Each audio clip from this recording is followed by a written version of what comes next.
wanted to start with something you said in the introduction, Kleber. You said that you wrote this part for Wagner, and this is not something you have ever done before, right? With an actor in mind. So can you tell us why?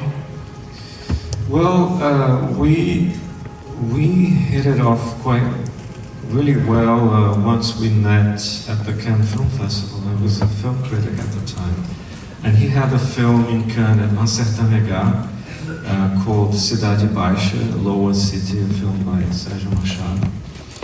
And I interviewed him, and that was the first time I had personal contact with Wagner. That was 20 years ago. 20 years ago, yeah. And then I interviewed him as a critic for Elite Squad, Tropa de Elite, the film by José Matilha, which won the Golden Bear in Berlin. And then I made my own film, Neighboring Sounds, which he saw. And then in a festival in the south of Brazil, Gramado, we met. And then we began this, we established the idea of working together sometime. But of course, it's really hard to, I mean, sometimes you want to work with an actor or an actress, but you really have to find the right material, and you can't just go and improvise. So years went by, and I finally decided to sit down and write a script very specifically tailored for Wagner. He's sitting next to me, but I can tell you that I find him a great actor. He's incredibly charismatic. He has the star quality of what stars mean, I think, in cinema. The camera loves him.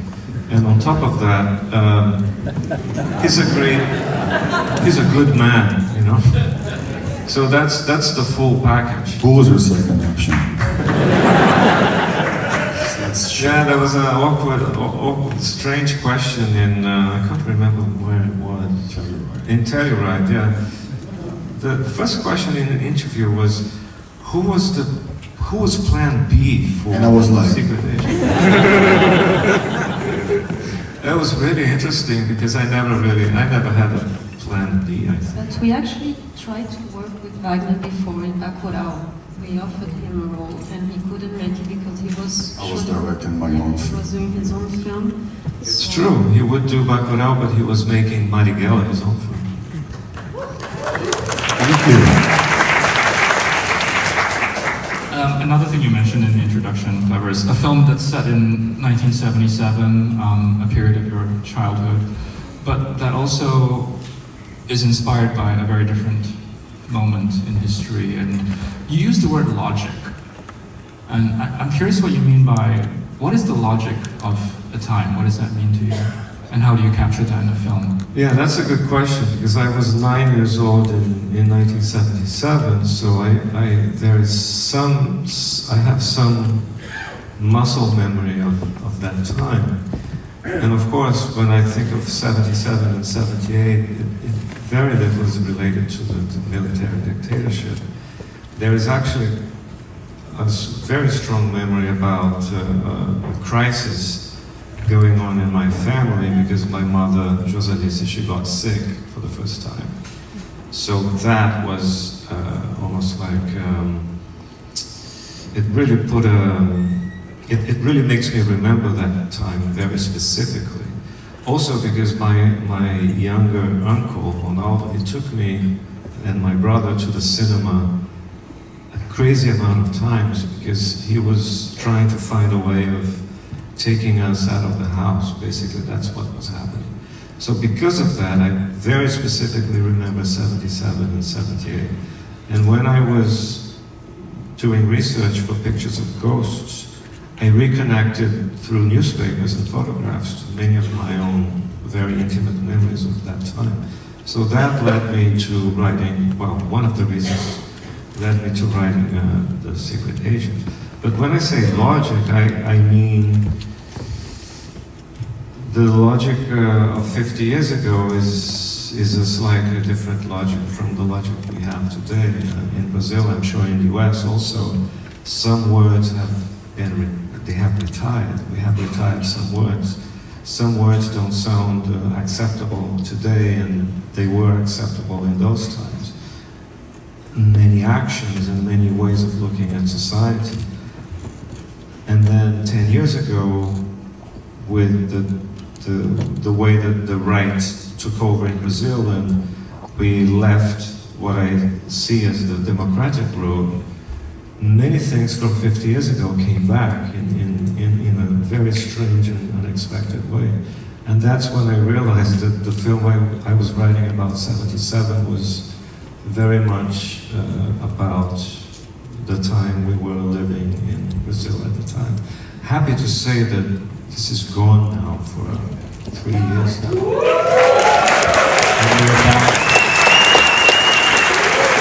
we're back in a much better version of what I see as democracy. Still imperfect, but democracy. Same as For Brazil, but maybe not for other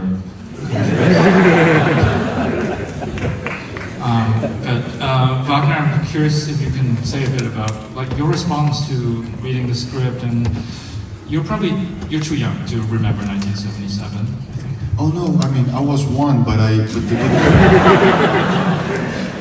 but the dictatorship, we had the dictatorship from 64 to 85, but the dictatorship didn't really end in 85.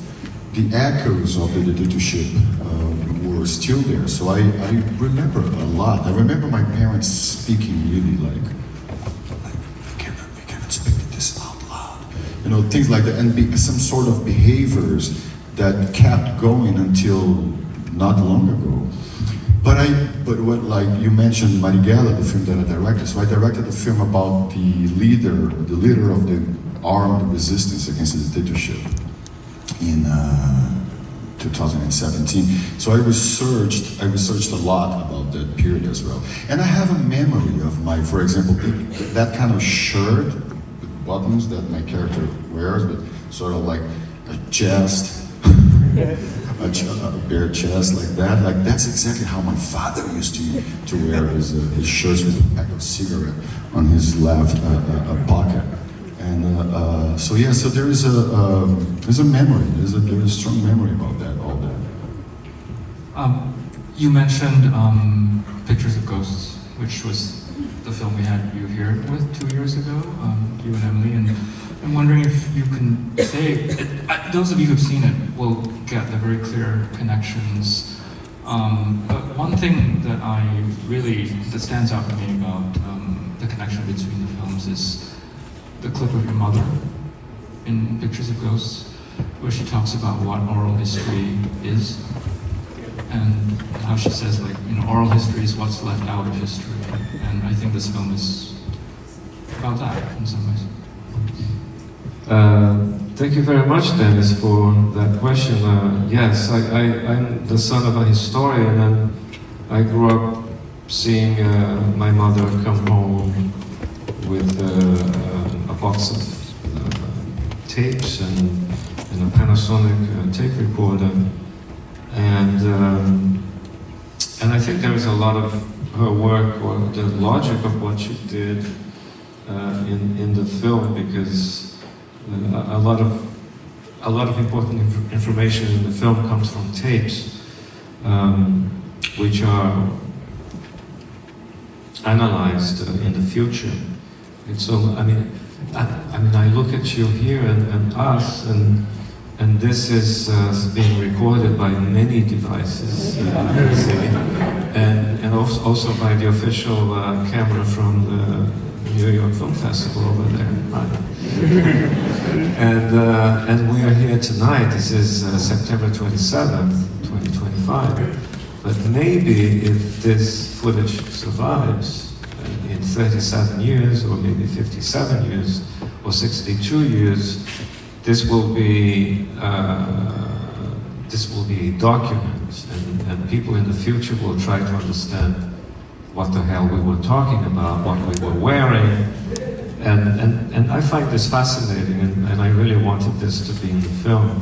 I wanted Wagner to play a character we would really empathize with. identify with, and then at some point we would realize that is just a life.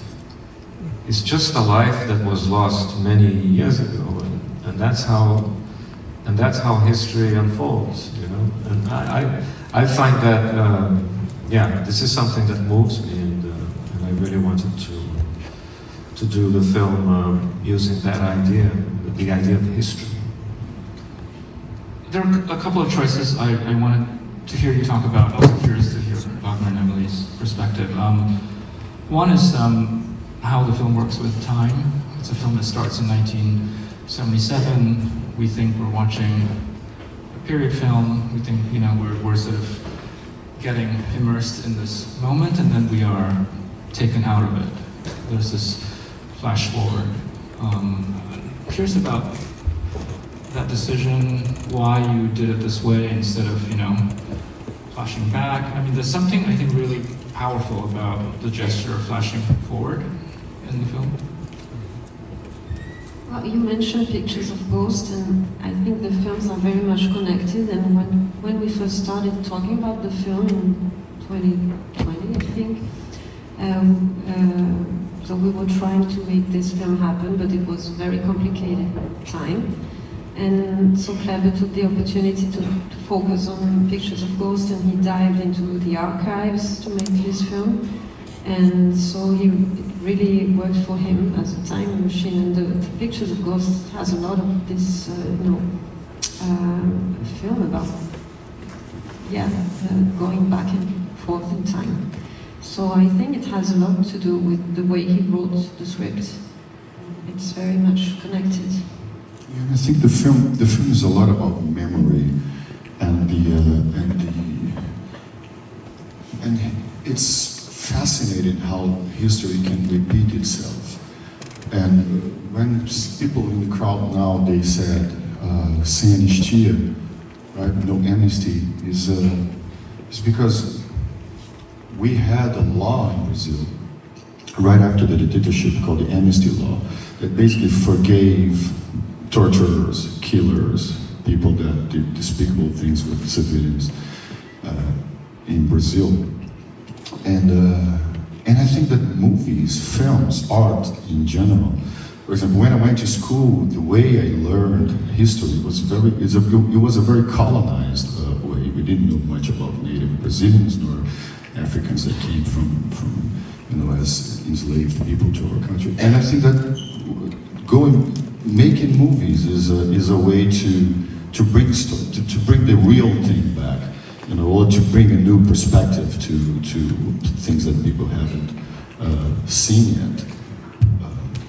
And I love the fact that Kleber chose the dictatorship, but it's not a film that my film, the way that I did with my film, for example, which my film was about a man who was trying to overthrow the government, and this one is just about a guy who is trying to stick with his values in a place where everything around him was saying the opposite.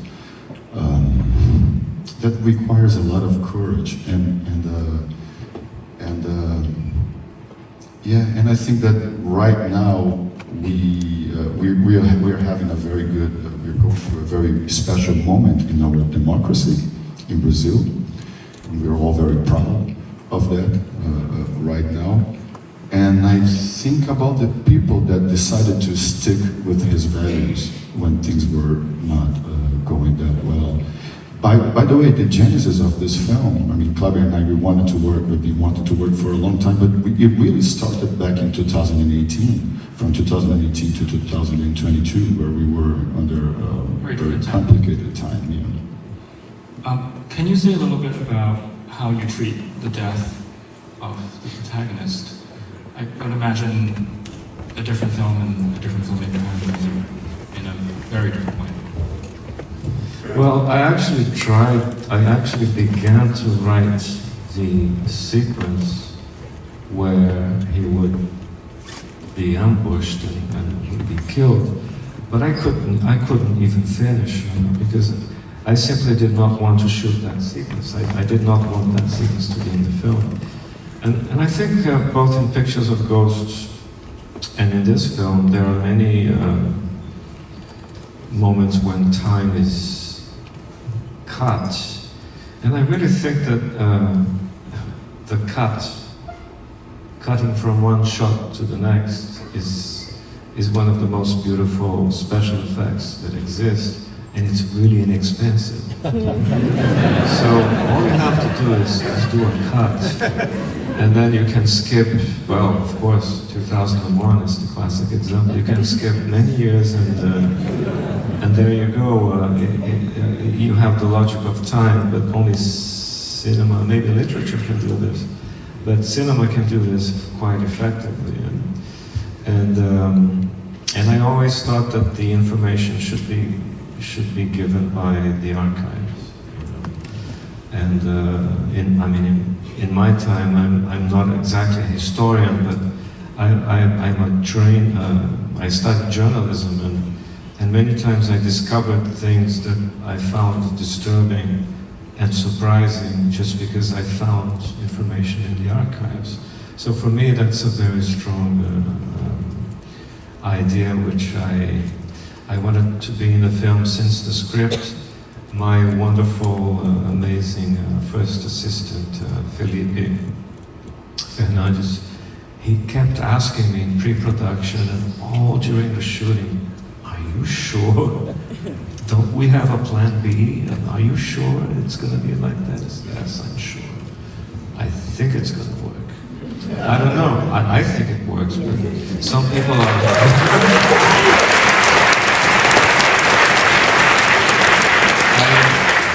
I understand it's very painful, but I think it's the nature of this story, I think.